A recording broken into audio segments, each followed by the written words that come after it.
First I selected a site that I was going to build my GreenLoo on. I dug 6 holes that were 450 deep. In them I concreted 6 foundation poles.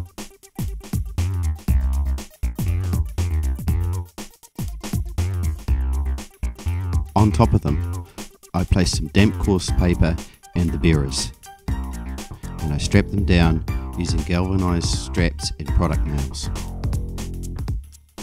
On these I placed the bearers, then on to framing up the chamber. Next, the cubicle floor joists were placed on top. Note how I've framed around the thrown hole. Then on to framing up the cubicle itself. Once all the framing was done, it was just a matter of nogging everything up. I haven't needed to put any diagonal bracing through the framing because the plywood cladding will brace the structure.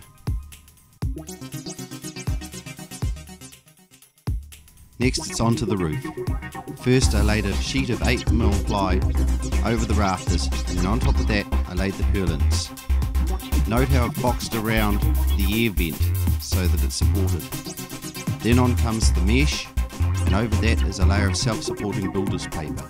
Once that's on, there's a layer of corrugated iron screwed down with hex roofing screws. Notice how they're on every rise of the roof. That's to stop any rats or rodents getting into the cavities. Then it's on to cladding. Make sure the weather battens and the flashings that go round the doors and windows fit snugly and that the rain can't get in. As you can see, we worked from the top to the bottom as it was so high, using the chamber to support the scaffold. Onto the ramp. First we concreted 2 piles in, and then we slung the other end off the front of the cubicle using joist hangers.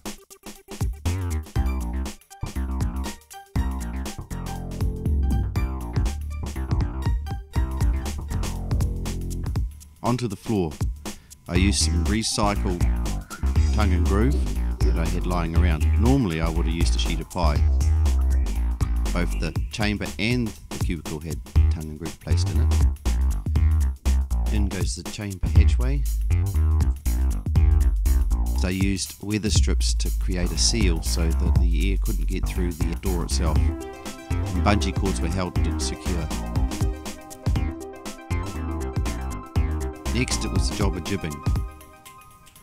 Once the jib had been put in both the cubicle and the chamber, stopped, sanded, it was ready for a coat of sealer and good paint.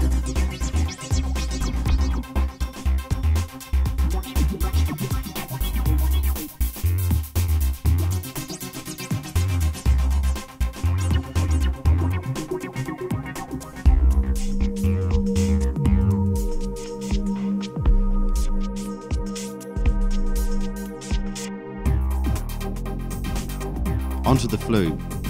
I made the flue out of bits and pieces I had lying around.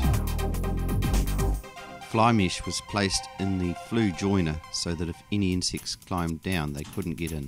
A Chinaman's cap from another chimney was placed on top of the black alkathene. I used the black alkathene so that it would be warmer at the top of the flue than at the bottom. This would encourage the flow of air going through the flue, bring the air into the chamber at the bottom. The alkathene pipe was then attached to the grey pipe and secured with galv wire strops. Here's the throne. This was made by a ceramicist as one of the first prototype GreenLoos.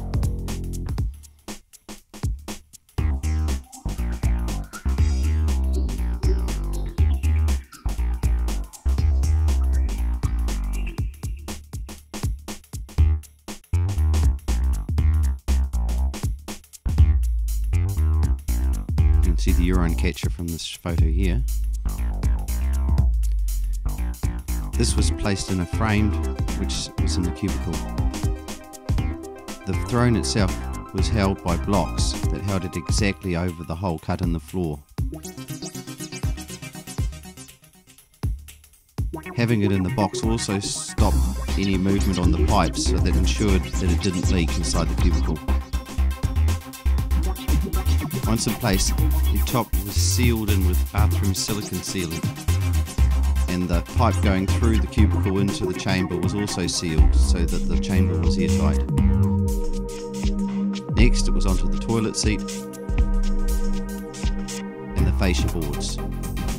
All the fascia boards were made out of recycled kauri that I had lying around. And here is the toilet box completed.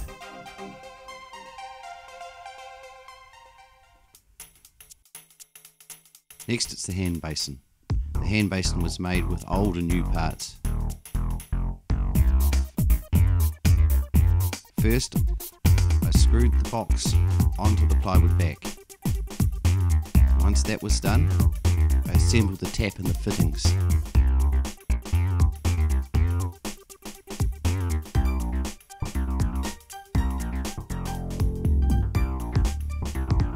Then it was screwed on the side of the wall and the pipes attached to the throne. Toilet roll holder was added.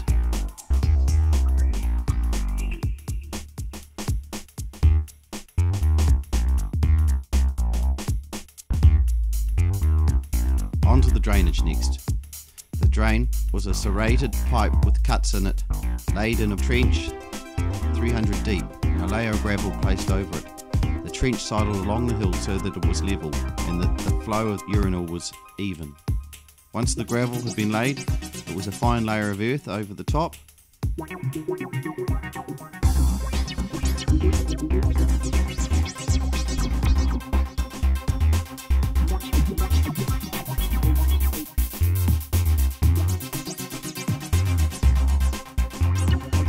electrical system was a 6-volt deep cycle battery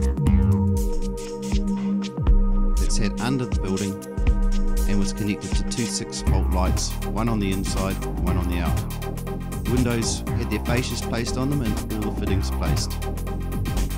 Again, this was recycled kauri.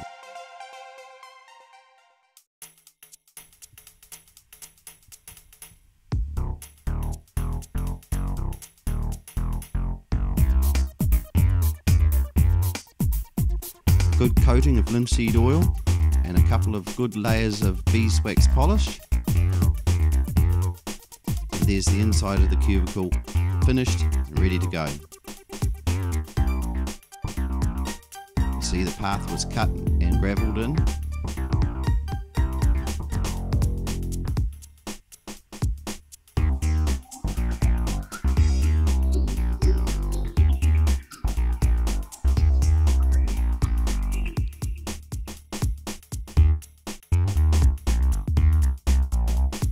Now that the cubicle and chamber was finished, it was off to the composter. I made the composter out of mussel floats.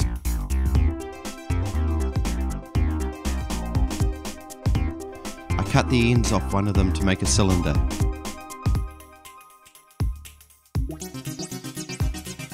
Then I nailed a wooden frame and placed 2 layers of chicken mesh over the top. Next, I cut the top off another mussel buoy that was terminally damaged, sealed the hole in the end, and that was my lid. There is the composter ready to be taken up and placed in the garden. Make sure that you choose a sunny and well-drained site for your composter.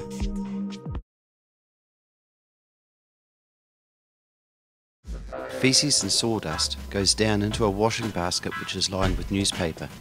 The flow of air going down through the toilet throne and up through the vent dries it and keeps it cool so that the bacteria can't multiply. The composting itself is done in a compost bin in your garden or wherever you want the compost to end up. So this means that when the basket starts to fill up, you have to go and empty it into the composting bin. So this is a short vid about how that goes. Open the hatch door and you'll see the two bins. One of the bins is the one that you have to change. Just like all toilets, it will need a good clean. In the sprayer is a liquid that has bacteria in it. It can be purchased easily enough as it's used on farms such as chicken farms to break down manure and in septic tank systems.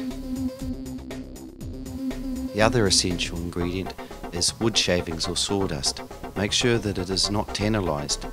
Once the full bin's out, throw a few handfuls of sawdust and carefully wrap the top newspaper down to form a bundle. Then take it and tip it into your composter, which should be on site.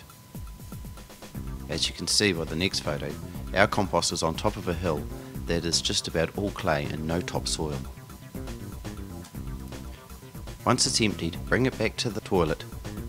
Now there needs to be a layer of newspaper put into the washing basket to cause a wicking effect. I found that at least 4 to 5 layers of newspaper thick was a good number.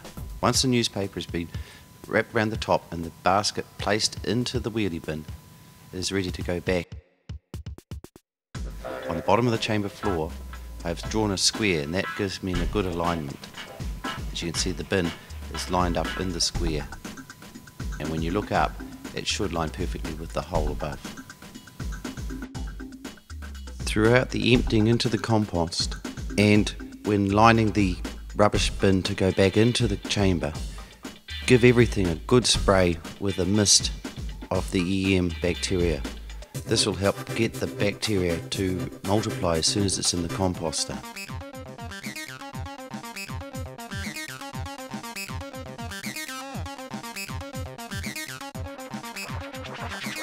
There we go.